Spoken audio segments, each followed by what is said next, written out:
முன்னோர் வழி சேனல் நேயர்களுக்கு அன்பு வணக்கம். செல்போன் பேசிக்கொண்டு வாகனங்கள் ஓட்டக்கூடாது, டூ வீலர்கள் ஓட்டக்கூடாது அப்படின்னு சட்டங்கள் போடப்பட்டுள்ளது. அதை மீறி வாகனம் ஓட்டுபவர்களுக்கு அபராத தொகையும் விதிக்கப்படுகின்றது. இது வருட காலமாக நடந்து கொண்டு இருக்கின்றது.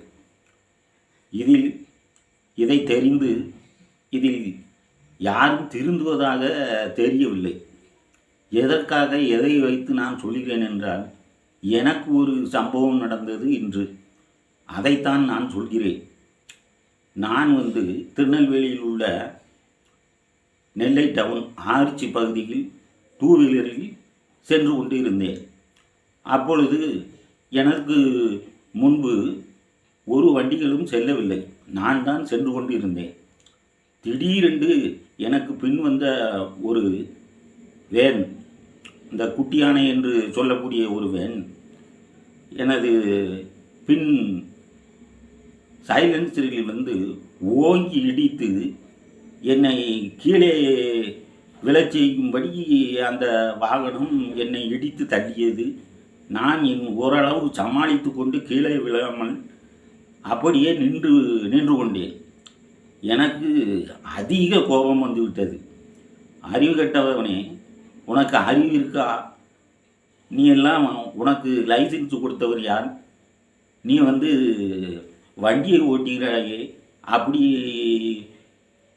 கட்டுப்பாடு இல்லாமல் ஓட்டுகிறாயே. கையில் ஒரு செல்போனையும் வைத்துள்ளான். இந்த செல்போனை பேசிக்கொண்டு தான் என்னை இடித்தாய் என்று நான் கோபத்துடன் அவனை கண்டபடி பேசுகிறேன். ஆத்திரம் எனக்கு பொறுக்கவில்லை. ஏன்னா நான் ஒழுங்காக செல்கிறேன்.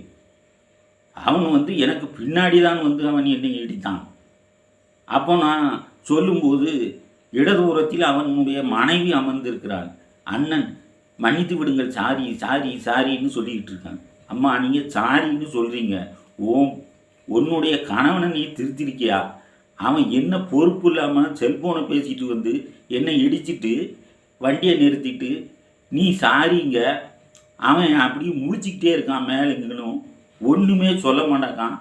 நீ சாரின்னு கேட்கிய, நான் அந்த வண்டிக்குள்ளே சிக்கி என்னை ஏற்றிட்டு அவன் போயிருந்தான்னா நீ யார்கிட்ட போய் சாரி கேட்ப அப்படின்னு சொல்கிறேன். உடனே அவன் என்னை கும்பிடுறான்.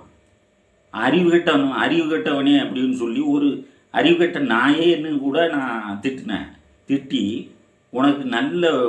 உனக்கு நீ என்ன பிறவி? செல்போன் பேசக்கூடாது வாகனம் ஓட்டும்போது அப்படின்னு சொல்லி எவ்வளவு நீ எத்தனை வருடங்களாக வண்டி ஓட்டுகின்றன்னு கேட்குங்க. நான் ஒரு 5 வருடமாக ஓட்டுறேன். உனக்கு அறிவு இல்லையா? நீ எங்கேயும் பயன் கட்டலையா? நீ செல்போன் வண்டியில் வச்சு பேசலாமா? அறிவு கெட்டவனே அப்படின்னு சொல்லி அங்கே வண்டிகள் ஃபுல்லாக நிற்கி, ரோடு பிளாக் ஆகி நிற்கி. அதில் இருந்து கொஞ்ச தூரம்தான் காவல்துறை அதிகாரிகள் வண்டிகளை செக் பண்ணி பரிசோதனை செய்து கொண்டு இருக்கிறார்கள். அவர்களிடம் சொல்லி நான் இவன் மீது நடவடிக்கை எடுக்கும்படி இவனை ஃபோன் பேசிவிட்டு ஆபத்தை ஏற்படுத்தும் விதமாக நடந்து கொண்டான் என்று ஃபோன் செய்ய நான் ஃபோன் பேச எடுக்கும்போது அந்த அம்மா காலில் விழுத மாதிரி போய் நிற்கா. நீ காலில் விழுத மாதிரி போயிதிய அம்மா, என்ன கும்பிடுதிய? நீ இப்போ என்ன கும்பிடுத? அவன் கணவன் என்ன என் மேலே விட்டு ஏற்றிட்டு போயிட்டான்னா என் வீட்டில் என்ன கும்பிடுவாங்க? அறிவியோடு போகிறீங்க. ஏன் செல்ஃபோன் பேசணும்? நானும் வண்டி 25 வருஷமாக நானும் வண்டி ஓட்டிக்கிட்டு தான் இருக்கேன். செல்ஃபோன் எடுக்கவே முடியல. வாகனத்தில் டூ வீலர் ஓட்டி கொண்டு செல்லும்போது யாரும் ஃபோன் பேசினா செல்ஃபோனை எடுக்க முடியல, எடுக்கக்கூடாது. எடுத்து பேசினா முன்னாடி வர்றவனை பார்க்கவா, பின்னாடி வர்றவனை பார்க்கவா, எங்கேயாவது போய் விட்டு யாரையாச்சும் போய் நீங்கள் போய் விழுந்து எப்படியும் போங்க, அது வேற. அப்பாவி குடும்பஸ்தன் குழந்தை ஊட்டி உள்ளவன் அவன் போய் மாட்டி அவன் குடும்பம் தெருவுக்கு போயிருமே.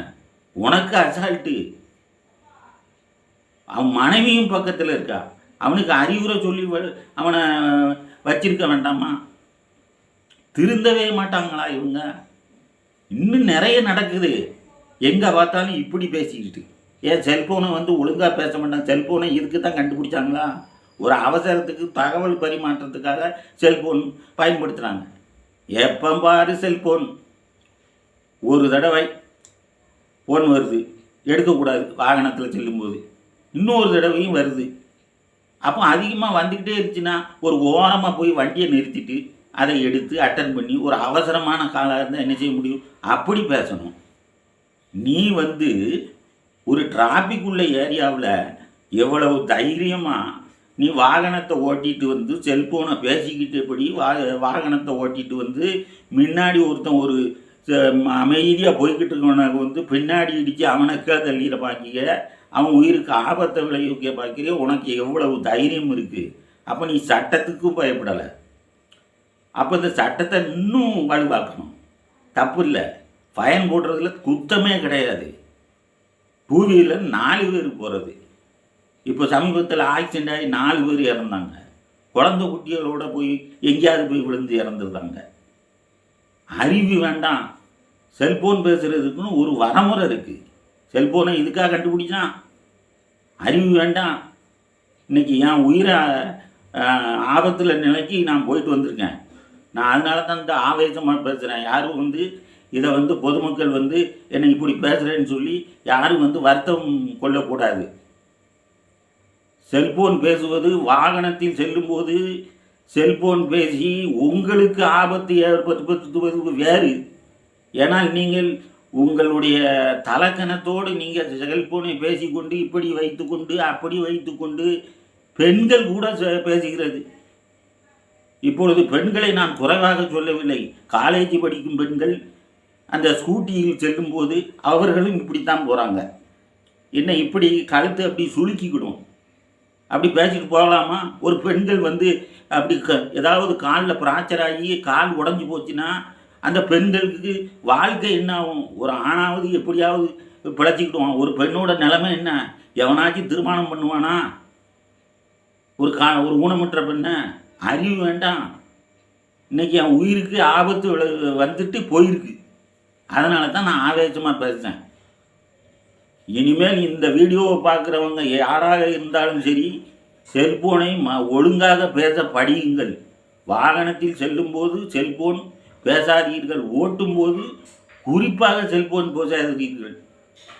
இதை உங்களுக்கு அனைத்து மக்களுக்கும் நான் எச்சரிக்கையோடு இதை பதிவு செய்கிறேன். வணக்கம்.